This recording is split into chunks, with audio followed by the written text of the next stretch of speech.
салом дӯстон, Манчестер Юнайтед дар ҳамаи мусобиқаҳо ноком шуда истодааст. Ояндаи Тенхак чӣ мешавад? Боз як топ трансфери бепули Барселона каталониҳо киро интихоб карданд? Ивазшавандаи Салаҳ дар Ливерпул маълум шуд. Акнун Муҳаммад аниқ дастаро тарк мекунад. Дар бораи ин хабарҳои имрӯз гап мезанем. Аз шумо мисли ҳар вақта лайк ва дар канал обуна шудан, аз мо бошад ҳар рӯз видеои нав баровардан. Акнун дар ягон ҷо баъз уршнед, мо бошем сар мекунем.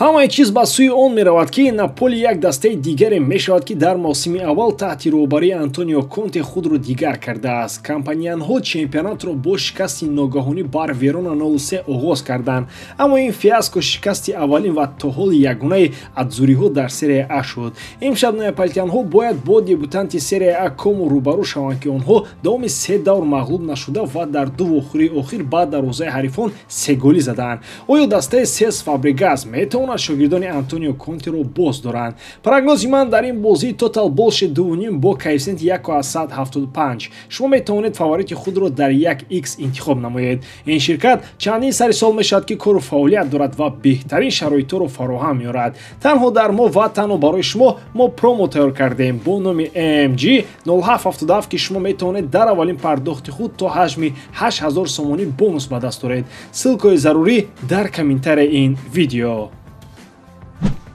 боз як бозии пуршиддат барои Манчестер Юнайтед таҳти роҳбарии Эрик Тенхак диққати ҳамаро ба худ ҷалб кард, вақте ки онҳо бо ҳисоби 3-3 бо Порто мусовӣ карданд. бозӣ пур аз эҳсосот ва гардишҳои ғайричашмдош буд. Манчестер Юнайтед бо эътимод бозиро оғоз кард ва зуд бо 2 гол пешсаф шуд, ки ба назар мерасид ғалабаро пешгӯӣ мекунад. Аммо тавре ки аллаке одат шудааст, даста натавонист бартарии худро нигоҳ дорад ва 3 голро қабул кард. Аз он вақт ки Тенхак тобистони соли 2022 сармураббии даста шуд, Манчестер Юнайтед дар 24 бозӣ дар ҳамаи мусобиқаҳо 3 ё зиёда гол қабул кардааст, ки ин баландтарин нишондиҳанда миёни ҳамаи клубҳои Премер-лигаи Англия дар ин давра мебошад. Ин оморест, ки миёни мухлисон ва коршиносон нигаронӣ ба вуҷуд меорад. Аммо худи мураббӣ хушбин аст ва итминон дорад, ки даста муваффақ хоҳад шуд. ӯ даъват мекунад, ки пеш аз вақт хулоса накунанд ва ваъда медиҳад, ки натиҷаҳо то охири мавсим хоҳад омад. Дар ҳафтаҳои охир Манчестер Юнайтед давраи душворо паси сар мекунад, бе ғалаба дар 4 бозӣ пайҳам.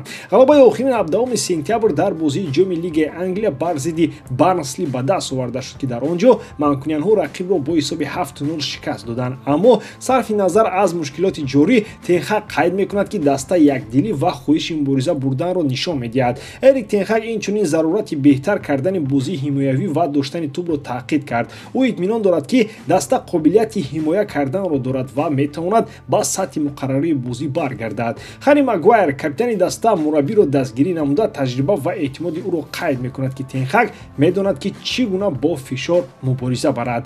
дар пеш барои Манчестер Юнайтед бозӣ бо Астон Вилла қарор дорад, ки рӯзи якшанбе баргузор мешавад. ин боз як имконияти дигар барои даста аст, ки имкониятҳои худро нишон диҳад ва ба роҳи ғалаба баргардад. мухлисон умедворанд, ки даста метавонад мушкилотро паси сар кунад ва боз онҳоро бо ғалабаҳо шод гардонад. ба ҳар ҳол мавсим ҳанӯз дар авҷ аст ва Манчестер Юнайтед ҳама имкониятҳоро дорад, ки вазъиятро ба таври беҳтар тағйир диҳад. ман ҳамчун мухлиси футбол бо шавқ хабарҳои марбут ба трансфериро пайгирӣ мекунам. яке аз чунин хабарҳо ин эҳтимоли гузариши Карим Адиами аз Боруссия Дормунд ба Ливерпул мебошад. тибқи иттилои Билд, Ливерпул ба ин вингери ҷавони 22-сола ҷиддан таваҷҷӯҳ дорад. клуб ӯро ҳамчун вориси эҳтимолии Муҳаммад Салоҳ, ки шартномааш дар охири мавсим ба анҷом мерасад, мебинад. скаутҳои Ливерпул борҳо бозии Адиамиро дар бозиҳои Бундеслига тамошо карданд ва ба назар мерасад, ки ӯ ба онҳо таъсири хуб расонидааст. дар ин мавсим ӯ аллаке 8 бозӣ гузаронида 5 гол зада ва 5 паси голдиҳанда додааст. ин нишон медиҳад, ки ӯ метавонад бозингари калидӣ дар ҳамлаи ҳар як даста шавад. инчунин мегӯянд, ки Ливерпул омодааст барои ӯ 50 миллион евро пардохт кунад.